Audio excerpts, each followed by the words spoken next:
Olá, queridas e queridos do Gran Cursos Online, eu sou Kiara Ramos e estou aqui para dar algumas dicas do momento Grandicas para a advocacia pública. Agora vamos falar sobre o neoconstitucionalismo, esse tema aí que tem uma incidência cada vez maior nas provas para a advocacia pública.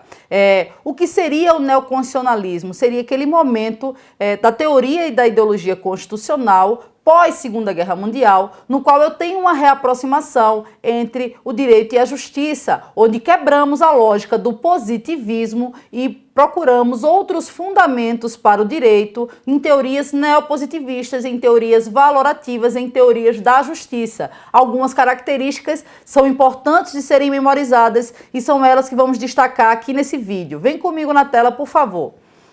Primeira delas é a normatividade da Constituição. Significa o quê? Significa que a Constituição ela é uma norma jurídica fundamental, ela possui força normativa. Essa é a teoria de Conrad Hess, que fala justamente sobre a força normativa da Constituição. Significa que não é uma regra exclusivamente política, muito pelo contrário, apesar de ter um caráter político forte, a Constituição ela tem sim uma normatividade, ela está no ápice da pirâmide e ela deve ser observada e daí decorrem diversos outros princípios que depois poderemos trabalhar. Além da força normativa da Constituição, nós temos a superioridade, a supremacia da Constituição. As constituições, elas são constituições rígidas nesse modelo neoconstitucionalismo, são formais, não importa qual o conteúdo, o que importa é que eles estejam no texto da Constituição, e essa Constituição ela é caracterizada pela superioridade frente às demais normas jurídicas e ao reforço, portanto,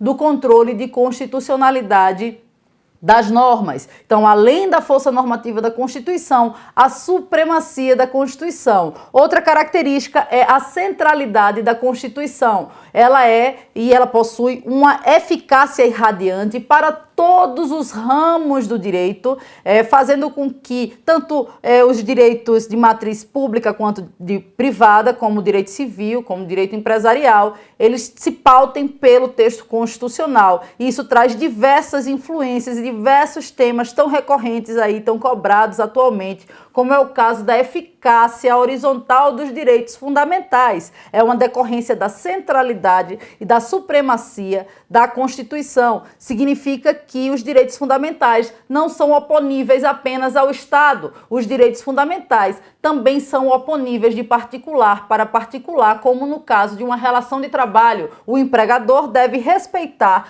todos os direitos fundamentais na sua relação para com o cidadão. E, por fim, gostaria de destacar a questão hermenêutica e interpretativa que caracteriza esse momento do neoconstitucionalismo. Há uma ampliação da possibilidade hermenêutica e da possibilidade de construção das decisões a partir de um fortalecimento do poder judiciário, sobretudo por meio dos instrumentos de controle de constitucionalidade. Portanto, nós temos como característica desse modelo, desse momento constitucional, um texto que possui um caráter impositivo normativo, um texto e uma norma que se faz central dentro do ordenamento jurídico, que é superior também a todas as demais normas, possui essa eficácia irradiante para todos os demais ramos do direito e que também permite, sobretudo a partir da previsão de um princípio básico, que é o princípio da dignidade da pessoa humana, que foi tão reforçado, sobretudo após o Holocausto, após a Segunda Guerra Mundial.